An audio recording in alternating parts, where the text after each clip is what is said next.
Thanks for watching. If there's something different that you'd like to see, or any information on the car that you'd like, just put it in the comments and I'll make sure it happens.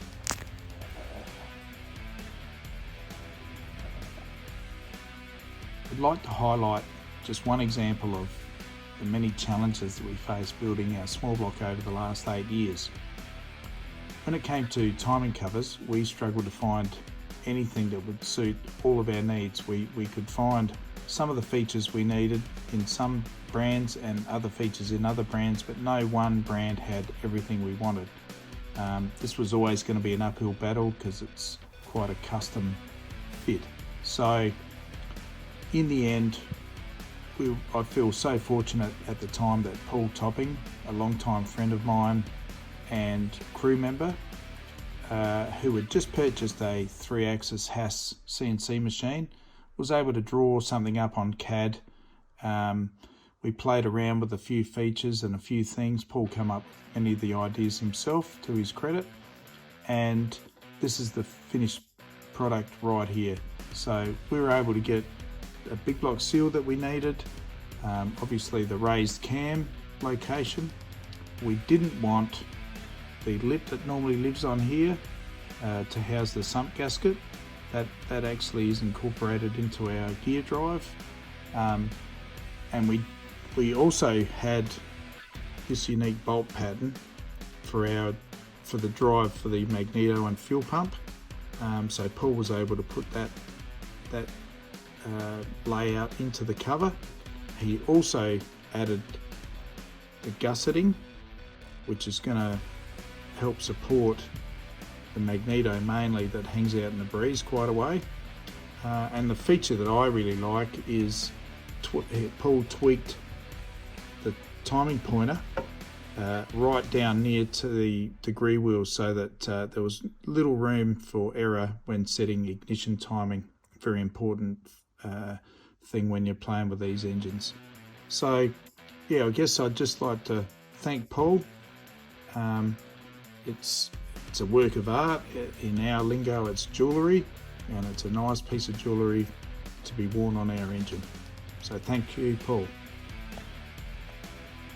Righto, let's move along to the camshaft here. This particular camshaft is the one we're using in our small block. It's a Crane 8620 core, and I feel privileged to have it ground by Crane prior to their permanent closure, probably 5 or 6 years ago.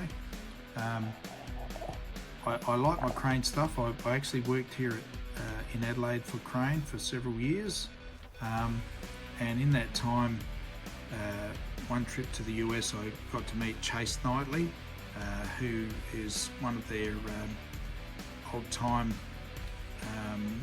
camshaft designers. He was instrumental in designing camshafts for Rick and George Santos with their small block back in the day when they ran in top alcohol. So they're the reasons why we've stuck with Crane. Now this particular camshaft runs a big block Chevy journal. It's about 80 thou larger than a small block journal, so that allows for a larger lobe, not necessarily larger in relation to lift, but larger overall. So if you can picture it, a lobe being larger, it allows you to have a softer ramp, or for what the lifter sees, and it's just basically softer on the whole valve train. So as your RPM goes up, if you've got a little lobe, the tendency for the lifter to stay on the lobe is reduced, whereas if you've got a large lobe, you have more control of the valve train. So to give you an idea, they're up in the 70 to 80 millimeter range with some of the bigger engines, the KBs and stuff. And so this is just under 50 millimeter. So you can imagine how big that lobe is and how much softer the lifter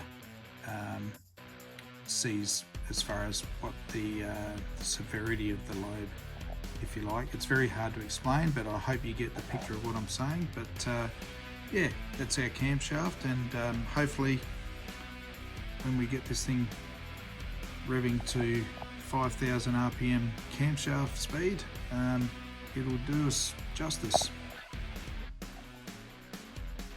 Alright, we'll talk about our lifters now. These ones are made by BAM, and we needed a dual offset. As you can see, the push rod cups are spread apart in the lifter to get around the inlet port, the very large inlet port that we run on our Allen Johnson heads.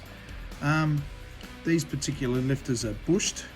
There's many advantages of a bushed lifter over a needle roller. The main one being the amount of surface area the load sees.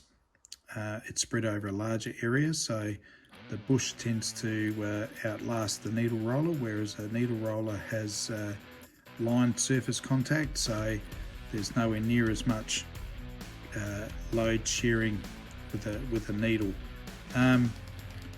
As I've mentioned before, these were 3.5 thou bigger in diameter. This actually helped us with the clearance that we had in our lifter bores, and yeah, it was so lucky to have found that oversize, because it's not heard of. They're 903 and that's it. 902, 903.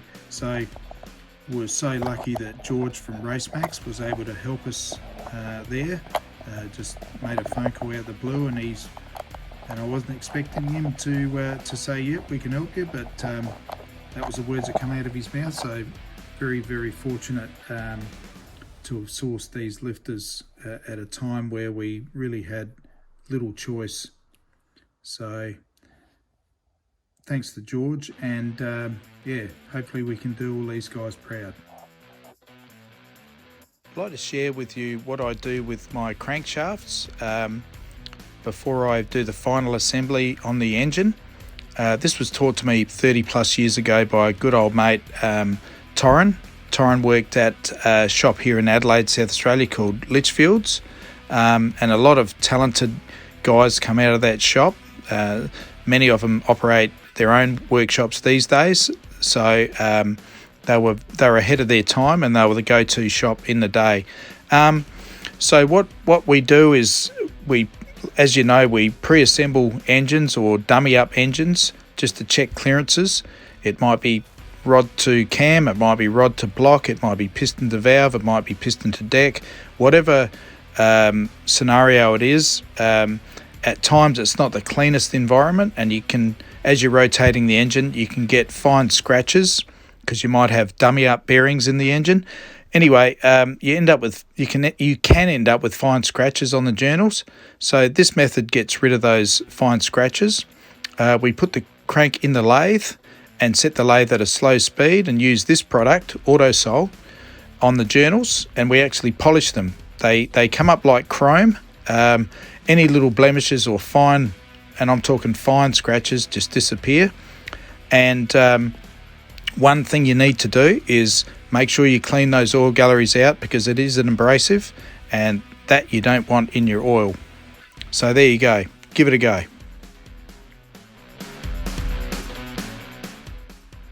Okay, while I'm sharing, this is just an example of how I keep records on every engine I do. I have a folder like this for all the engines I do, each engine. We record all the basic numbers and data and part numbers, clearances. I log what the engine takes to turn over it as a torque number, turning the crank with a camshaft attached as a short motor, that is. Ring end gaps, what the free ring end gaps are, because that tells a story as well. There's all sorts of info in here: piston to valve, where we dialed the cam, part numbers, lengths of push rods, you name it.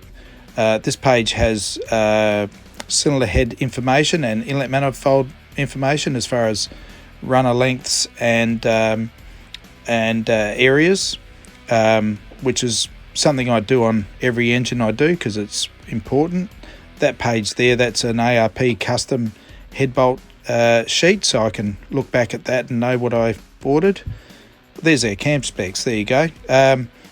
no secrets here. So there you go. It's not a big cam. It's only 7, I think by the time you take the lash off, it's about 760 lift on the inlet.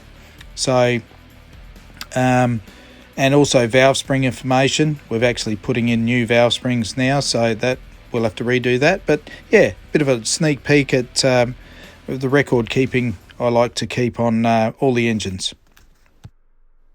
Again, I'd like to thank you all for watching these videos. I hope you're getting something from it. I enjoy photography and I love what I do with engines and stuff. So hopefully you're all getting something out of it, and I hope to see you back on the next one. Thank you.